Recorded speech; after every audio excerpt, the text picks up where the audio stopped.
Hello les triathlètes, c'est Julien. Dans cette vidéo, on va parler de trifonction. On a vu dans les précédentes vidéos le choix du vélo. Donc on a vu, je vais partir sur un vélo de montagne sur lequel, sur le poste de pilotage, je vais installer des prolongateurs parce que sur les Ironman, même en montagne, il y a des portions assez roulantes. Donc ça va être important pour moi de me retrouver sur les prolongateurs. On a vu le choix de la chaussure. On a vu également que c'était important de comparer ton ressenti avec les conseils d'un professionnel de la chaussure et de la course à pied. Dans la précédente vidéo, on a vu comment choisir sa combinaison de natation, comment l'essayer, le ressenti. On t'a même donné un lien dans la description de la précédente vidéo pour pouvoir essayer une combinaison finalement sans l'essayer, en mesurant tes mensurations et pouvoir trouver la taille chez la marque qui te convient. Aujourd'hui, on va parler de la trifonction. Max, je fais plutôt de la longue distance forcément, comme tu le sais. Est-ce que ça va avoir un impact sur le choix de la trifonction qu'on va pouvoir utiliser? Oh oui, le choix de la trifonction, imagine, c'est ce que tu auras sur toi pendant 10, 12, 14 heures.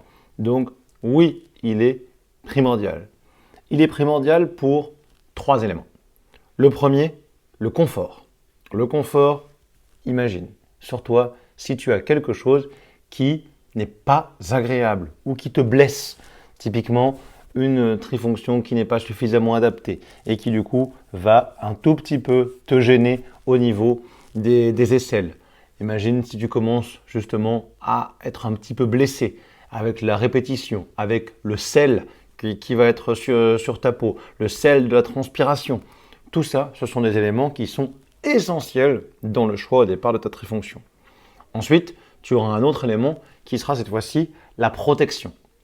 La protection aussi bien au niveau de la chamoisine, c'est-à-dire vraiment au niveau de la selle et du contact que tu auras.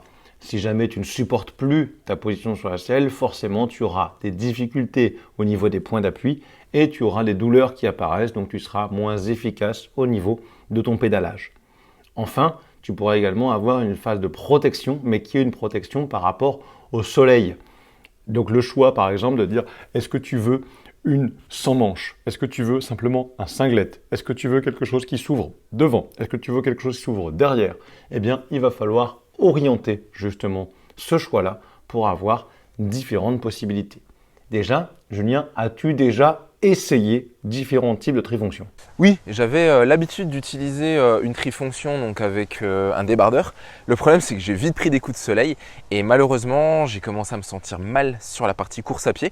Donc du coup, j'ai fait le choix pour la prochaine de partir avec une trifonction plutôt avec des manches courtes pour la longue distance pour éviter justement tous ces désagréments avec le soleil et puis justement pour protéger ma peau.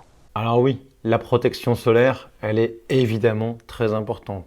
Quand tu vois typiquement énormément de coureurs, si on prend l'exemple à Hawaï, où la crème solaire est passée sur les coureurs avant même qu'ils partent, parce que du coup, le soleil les brûle et il devient très difficilement supportable. Eh bien, maintenant, nous avons suffisamment de matières qui sont respirantes pour justement pouvoir avoir ce qu'on appelle des longues distances, donc des trifonctions longue distance avec des manches, mais qui restent respirantes. En effet, le fait de pouvoir avoir un tissu qui est respirant est essentiel. Parce que si jamais tu as un tissu qui te donne trop chaud, ou à l'inverse même parfois trop froid, typiquement trop respirant et pas suffisamment coupant au niveau de la poitrine, tu peux avoir vite froid à vélo. Alors imagine si tu commences à avoir froid et pouvoir te refroidir pendant cette phase-là, et il sera difficilement supportable et tu vas perdre de l'énergie. Il y a énormément de possibilités, énormément de marques qui existent par rapport à ça. Comme pour la combinaison, il faut que tu essayes. Il faut que tu essayes le type de matière, les tailles, et en fonction d'une marque à l'autre, les tailles ne coupent pas de la même façon. Donc il faut que tu puisses essayer, voir ce qui te correspond. Par contre, il y a effectivement d'autres solutions que nous pouvons envisager, typiquement de ne pas forcément partir avec une trifonction parce qu'elle n'est pas obligatoire. As-tu déjà pensé à cela? Bien justement Max, cette année comme tu le sais, je vais faire un Ironman en montagne, je vais passer quand même un paquet d'heures sur la selle, donc j'avais plutôt fait le choix de ne pas partir avec la trifonction, mais plutôt de partir avec le cuissard de vélo Passion Triathlon qui est en plus, soit dit en passant, d'un confort extrême, donc pour aller passer 9 heures sur la selle, je trouvais ça quand même plutôt intéressant. Qu'est-ce que tu en penses? C'est une solution alternative qui peut être extrêmement intéressante. Même remarque que pour les chaussures, c'est-à-dire en fonction du temps que tu vas perdre à te changer, est-ce que tu n'as pas un intérêt à pouvoir justement retrouver quelque chose qui soit plus confortable?